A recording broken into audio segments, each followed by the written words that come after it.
Well, we've got a few housekeeping things we want to take care of before we get going today. A few weeks ago, when I was on stage with you, I made an accusation towards someone regarding a broken microphone, and I had to hold a microphone, and I was kind of felt hindered because I couldn't use all of my hand motions that I had built in my message. And I wanted to address those the accusations that I flaunted out. I'm going to Jerry Jones this. I'm doubling down. It happened, all right? I will stand by it. I'm doubling down, all right? Someone broke it. I'm not going to say who it was, but they weren't here to defend themselves last time. Anyways, second piece of this shirt that I'm wearing, a lot of you are probably thinking to yourself, how can I get my husband or my father one of these shirts? This is amazing. You see, I am normally a person that is a rule follower, and if you tell me to do something, I usually will do it. You know, I'm a pretty big pushover for the most part. But my family did pictures, and we did pictures beginning of August back my family's where I grew up area, and I was told at the time leading up to pictures that I wasn't supposed to do a few things. All right, years before when we had family pictures, I was told I had to follow the color palette of the clothing, and it was like a navy color pattern, and so. In defiance of being told what to do, I got a navy dress shirt, blue dress shirt that had red lobsters all over it. And so I wore this and my red glasses to the picture, and I was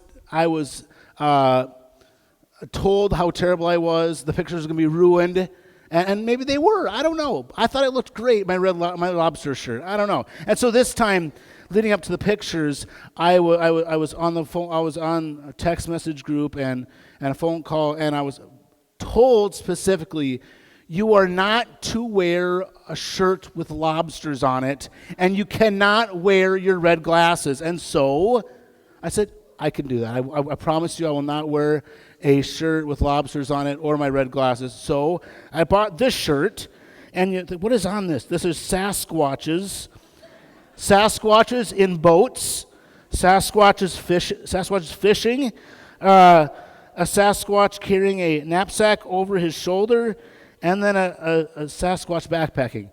And so I followed the rules, and when I got to the pictures, I was flogged yet again, right? Because I wore yellow glasses and a Sasquatch shirt this time. So I just wanted you to see up. And if you want to get this, I'm not being paid. This is not an endorsement for Eddie Bauer. Actually, I would tell you not to shop there because they charge crazy amounts for shipping. But Eddie Bauer, and I got it on a discount. And a 50% discount on the discount. So, you know, I like a good deal, and I like to, you know, buck the rules once in a while. Well, we have school starting tomorrow for most. Yeah. Somebody asked me coming in if I was excited to go back to school. I said, it doesn't really affect me because I'm gone most of the day. So I think it's just the morning, getting everybody up and going is the most difficult part of my morning, right, my day. So let's go back to school for a moment. We're going to be in Daniel 6, but let's go back to school just for a moment and provide a little bit of education so you know where we're at in the story of Daniel. All right, so here's the timeline for Daniel. So around 605 BC was the first Babylonian invasion when they went in and took these young men from noble families, these educated young men out of Judah, and it was done by King Nebuchadnezzar. And then 597 BC, there was a second wave. They went in and got another group of young men. That time, 586, Jerusalem and the temple are destroyed by Babylon. And Daniel was one of the first waves being brought in from Judah, and these are the people that he served under. And some of the names you'll recognize if you're familiar with the story of Daniel, right? We have Nebuchadnezzar, under the Babylonian Empire, Belshazzar under the Babylonian Empire, and it's their last king. Darius the Mede was with the Persian Empire, and Cyrus the Great with the Persian Empire. His ministry, his time serving was around 70 years, covering the Babylonian exile into the Persian rule. And so this is kind of just an idea for you as we're listening to the story, as you're hearing this, kind of how long Daniel has been kind of serving. And as a young teenage boy, he was taken captive and brought to a foreign land, and he was placed in positions because of his education to lead. And as we're going to see, as we read through Daniel 6, we will see kind of where that takes him, where his service has brought him. So we're going to be in Daniel 6. If you have your Bibles, you can turn there, your phone, pull up the Bible app, and we're going to be reading out of the NLT translation. And this is what it says. Darius the Mede divided the kingdom into 120 provinces, and he appointed a high officer to rule over each province. The king also chose Daniel and 2 others as administrators to supervise the high officers and to protect the king's interest. Daniel soon proved himself more capable than all the other administrators and high officials. Because of Daniel's great ability, the king made plans to place him over the entire empire. Then the other administrators and high officers began searching for some fault in the way Daniel was handling government affairs, but they couldn't find anything to criticize or condemn. He was faithful, always responsible, and completely trustworthy. So they concluded our only chance of finding grounds of accusing Daniel will be in connections with the rules of his religion. So the administrators and high officers went to the king and said, "Long live King Darius. We are all in agreement, we administrators, officials, high officers, advisors, and governors, that the king should make a law that will strictly be enforced. Give orders that for the next 30 days, any person who prays to anyone except divine or human, except you, your majesty, be thrown into the den of lions. And now, your majesty, issue and sign this law so that it cannot be changed, an official law of the Medes and Persians that cannot be revoked." So King Darius signed the law.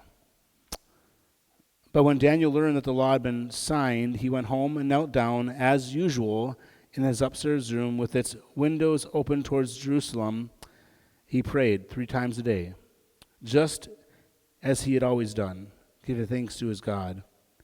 And the officials went together to Daniel's house and found him praying and asking for God's help. So they went straight to the king and reminded him about his law. "Did you not sign a law that for the next 30 days any person who prays to anyone, divine or human, except to you, your majesty, will be thrown in the den of lions?" "Yeah," the king replied, "that decision stands. It is an official law of the Medes and Persians, and it cannot be revoked." Then they told the king, that man Daniel, one of the captives from Judah, is ignoring you and your law. He still prays to his God 3 times a day. Hearing this, the king was deeply troubled, and he tried to think of a way to save Daniel. He spent the rest of the day looking for a way to get Daniel out of this predicament. In the evening, the men went together to the king and said, "Your Majesty, you know that according to the law of the Medes and Persians, no law that the king signs can be changed." So at last the king gave orders for Daniel to be arrested and thrown into the den of lions. The king said to him, "May your God, whom you serve so faithfully, rescue you." A stone was brought and placed over the mouth of the den, and the king sealed the stone with his own royal seal and the seals of his nobles, so that no one could rescue Daniel. And the king returned to his palace and spent the night fasting. He refused his usual entertainment and couldn't sleep at all that night. Very early the next morning, the king got up and hurried out to the lion's den. When he got there, he called out in anguish, "Daniel, servant of the living God, was your God whom you serve so faithfully able to rescue you from the lions?" Daniel answered, "Long live the king. May God my God, sent his angel to shut the lions' mouths so that they would not hurt me, for I have been found innocent in his sight. I have not wronged you, your majesty. The king was overjoyed in order that Daniel be lifted from the den. Not a scratch was found on him, for he had trusted in his God. And the king gave orders to arrest the men who had maliciously accused Daniel. They had them thrown into the lion's den along with their wives and children. The lions leapt on them, tore them apart before they even hit the floor of the den. All right. I notice there's a number of things in this story that kind of stand out to me, but I think what's interesting is at the very beginning of this, they go to the king, and you know somebody wants something of you with how they address you and ask this of you, right?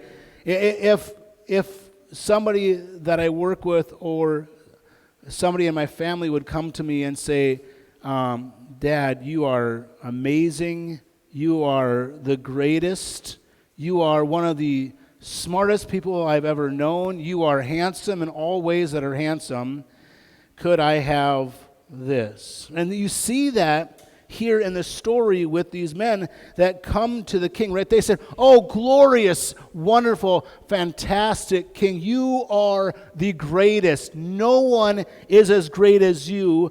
We should all bow down and pray to you, right? I mean, you are fantastic.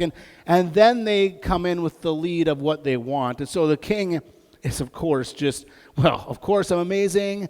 Of course everyone should pray to me. Of course I'm fantastic, right? Yeah, let's make this law and this rule in this moment. And then later in the story, when they go to get Daniel, when they are accusing Daniel of this, they don't address Daniel by who he is and his position in the empire.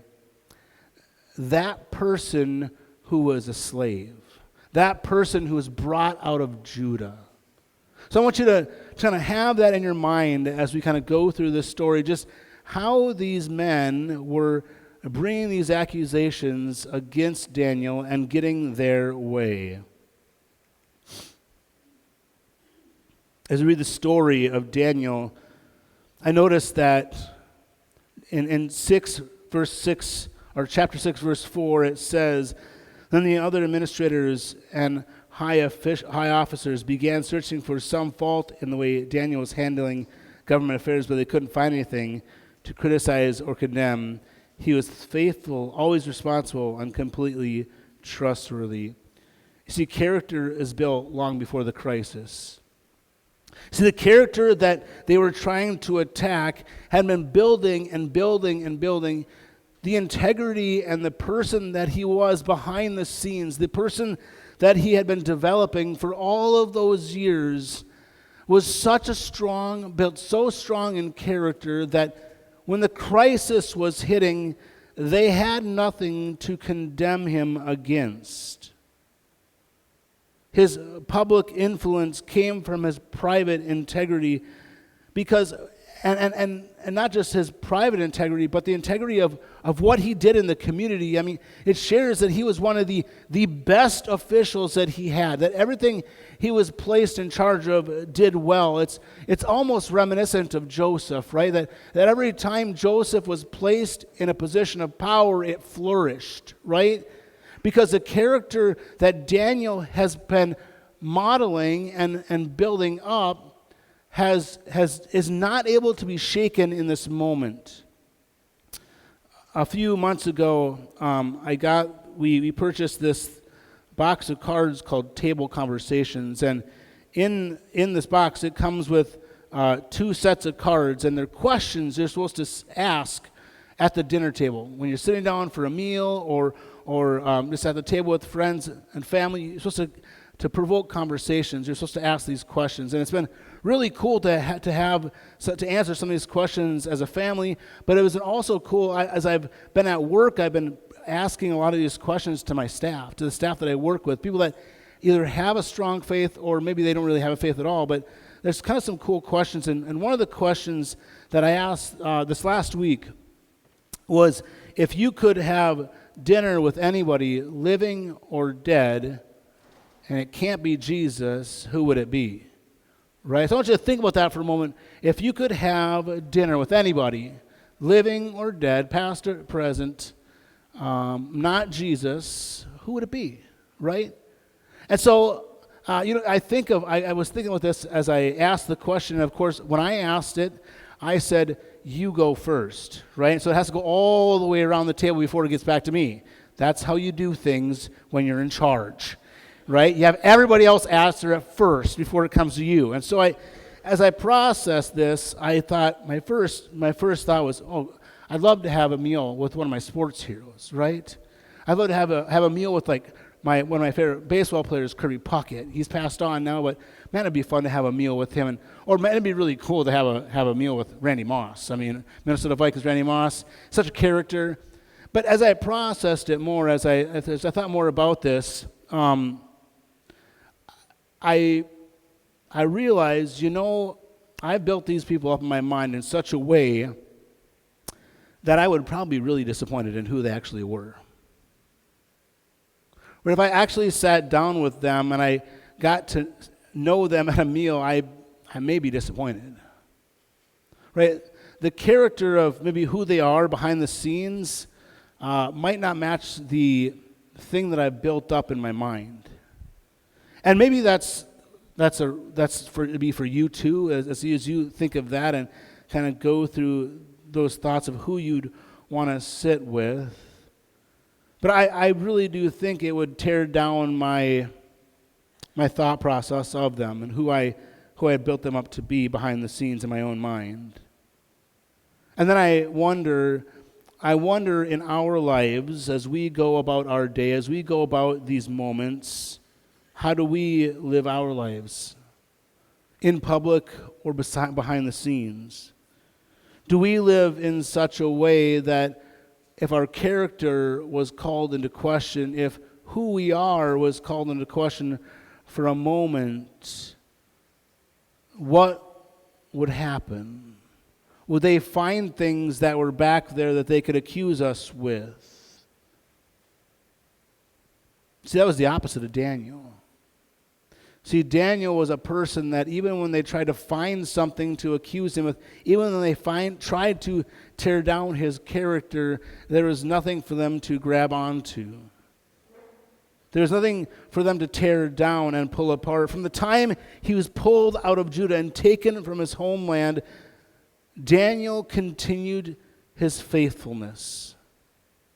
This momentum that he had continued to build day after day in his life was there. So what are we doing now to set up our character? See, what are we doing right now in this moment as we go through our days to set up our integrity and our character so that it matters?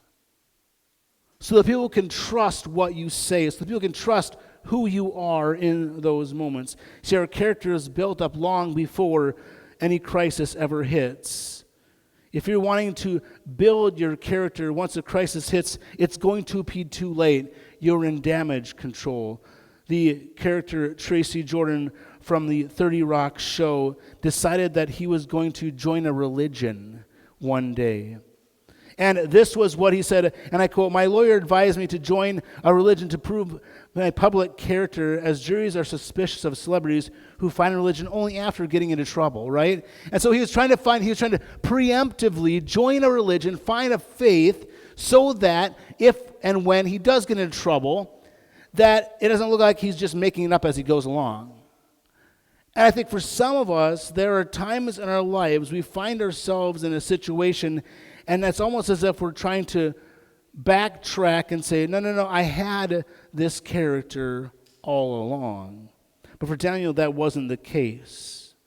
His faith, his character was so strong because he had been building that his entire life. And then when trials come, when the accusations started to be hurled against him, they had nothing to grab hold of except for he's a man of faith. Later in the story, we see kind of where and why his character is built up. And it's a reminder that prayer is an anchor not an accessory. See, prayer in our life is this thing that we can hold on to as an anchor that we build into our lives, that is there, that we have when things are always good or always bad. When things are going really well or things start to go bad in our lives, that we have prayer built into our lives. See, prayer was not a stunt for him to do on the street. It was a spiritual rhythm for his life, a foundation for his day. In Daniel, in chapter 6, verse 10, it says, "But when Daniel learned the law had been signed, he went home, knelt down as usual in his upstairs room with its windows open towards Jerusalem. He prayed 3 times a day, just as he's always done, giving thanks to the Lord." So is prayer a lifestyle or a last resort? See, Daniel was praying 3 times a day. He prayed morning, noon, and night. And my assumption is that he probably prayed a number of different things, but one of the things that he probably prayed every single day was the Shema. This prayer that reminded him of his faith, reminded him that every time he left his house, he was to have his faith tethered to his arms and his legs as if it was like attached to him, right? And so he probably prayed that, but he probably prayed a lot of other things as well. And I wonder if this may have been a prayer that he prayed, Psalms 130, verses 5 and 6. Right? I wonder if he could have prayed something similar to this. "I wait on the Lord. My whole being waits. I wait on the Lord more than watchmen wait for the night, more than watchmen wait for the morning." And so in this prayer that he could have been praying, he was probably, "Lord, I know what you've called me to do. I know who I am. And I know also of this law that's been pressed against me. And yet I'm still going to pray for you as I'm waiting for you to come through because I know you will." See, often we see in our communities, in our cultures, if you watch social media or you see the news, there's this kind of this mantra that will go on, and it's something similar to this. "I'm at the end of myself. I've tried everything. Will you pray for me and my family?" Right? I see this from people. I see this people that I work with. They're like, "Hey, I'm going through a really tough time. We've kind of exasperated all avenues right now. Will you pray for me? Will you pray with me?" Here's the thing. God doesn't want to be our last resort. See, he doesn't want to be a last resort that it's the last chance, the last thing I'll try before I give up. Right? What God wants is our life to be anchored in in our faith, anchored in our time of prayer with him. Whether it's in the morning, in the evening, whenever time you've chosen to pray, that our life is anchored in this prayer, that we have created this structure in our lives, that no matter where I go, what I do, I know that I can stop and I can pray even for a moment to connect with who God is and what he has for me. So our prayer life, prayer was not an accessory. It wasn't just I'm in trouble now for Daniel. It was an anchor in his life. Where are you creating this rhythm? I want to encourage you to create a prayer rhythm if you do not have it.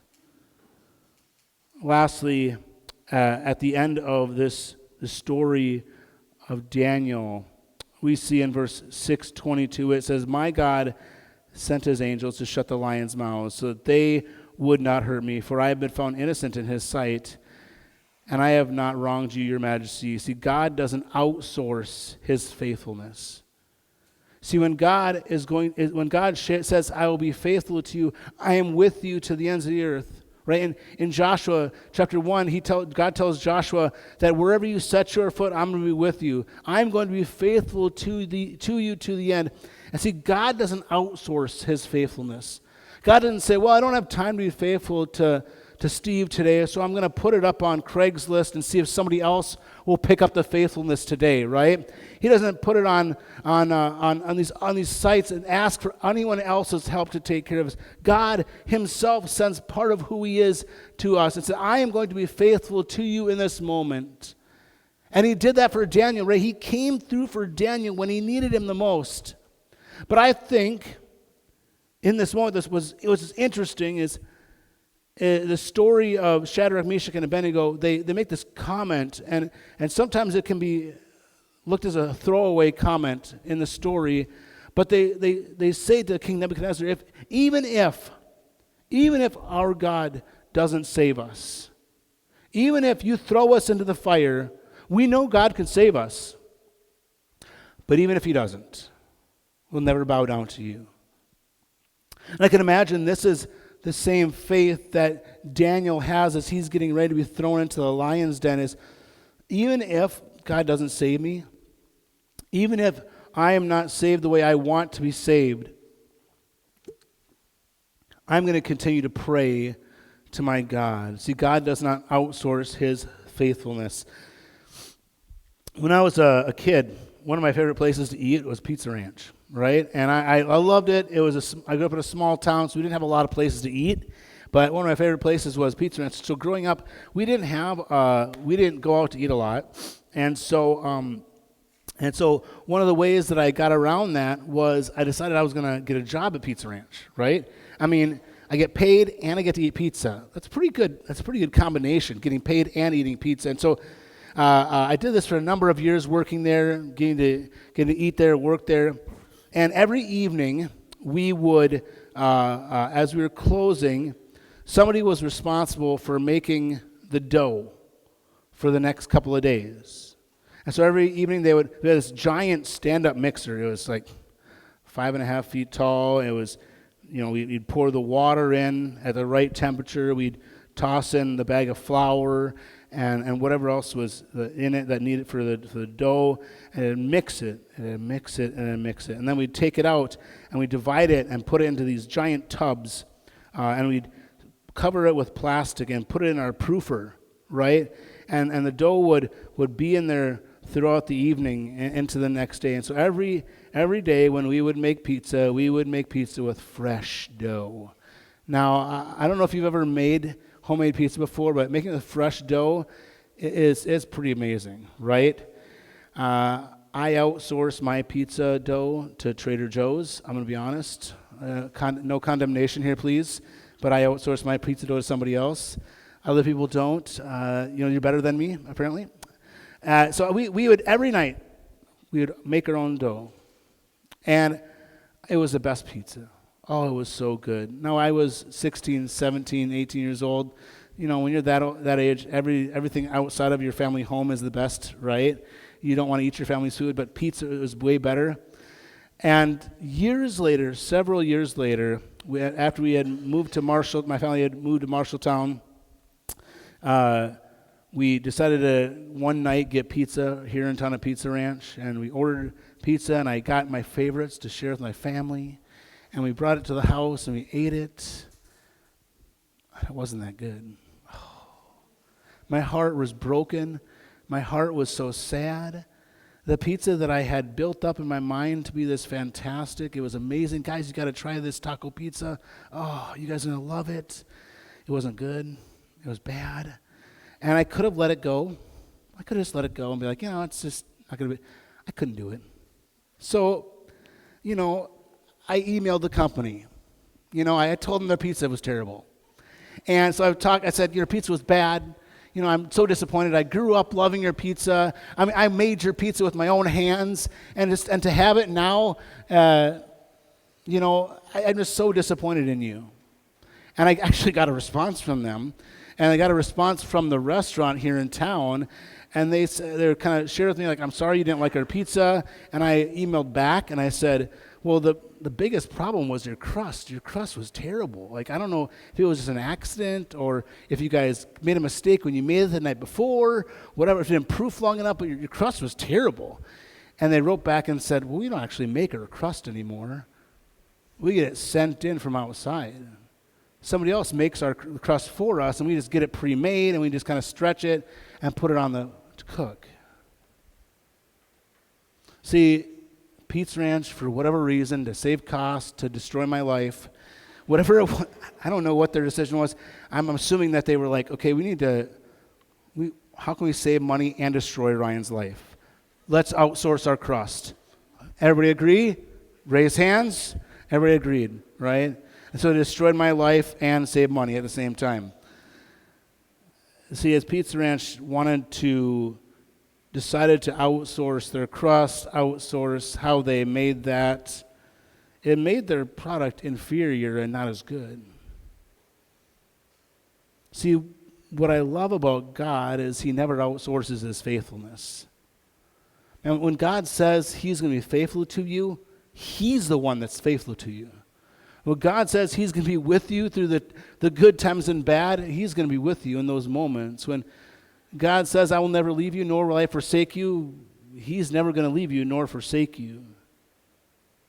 Sometimes he uses his church. Sometimes he uses the people that love Jesus to be the hands and feet to provide grace and peace and hope to a community around him. Or sometimes he uses you and me to go to our neighbors and that need help in those moments. And he says, I am being Jesus to you right now. I am being God's grace in this moment. He uses us.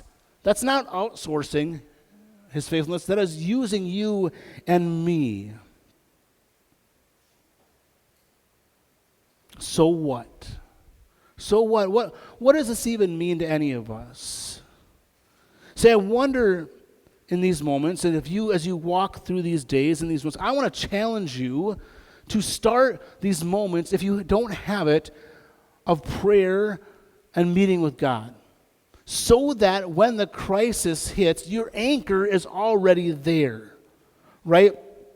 I shared on social media that a few months ago, I was kind of feeling just this kind of drifting in my spirit, and I just wasn't feeling like I was connected like I had been.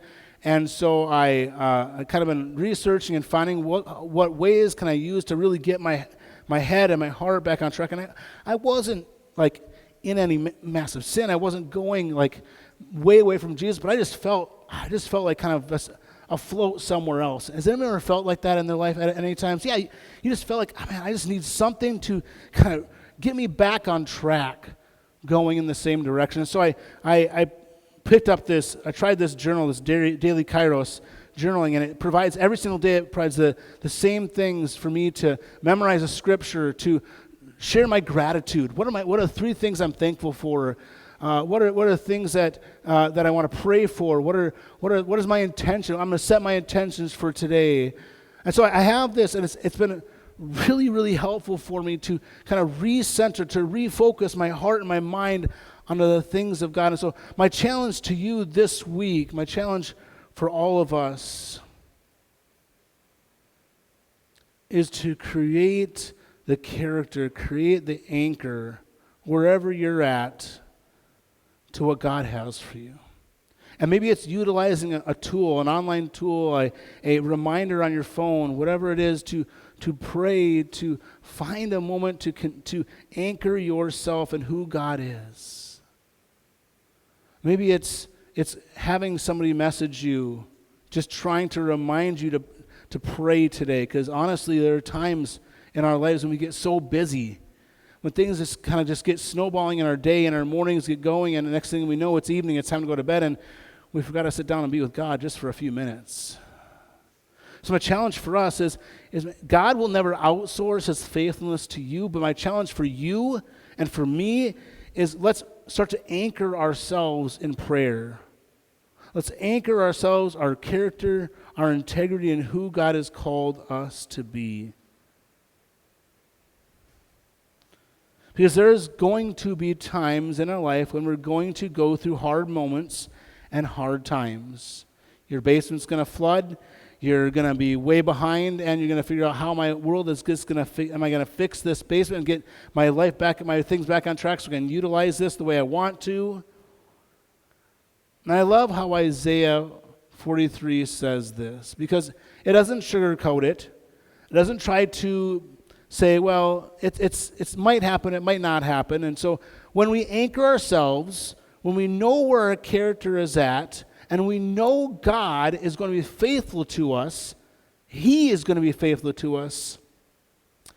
This prayer, this passage out of Isaiah is going to resonate and be a faith moment rather than a moment that you are going to question. I'm going to close with this. It says this, Isaiah 43, verses 1 through 2 says this, "But now, O Jacob, listen to the one who created you. O Israel, the one who formed you, says, do not be afraid, for I am with you." It says, when you go through deep waters, I will be with you. And when you go through rivers of difficulty, you will not drown. When you go through the fires of oppression, you will not burn up. The flames will not consume you.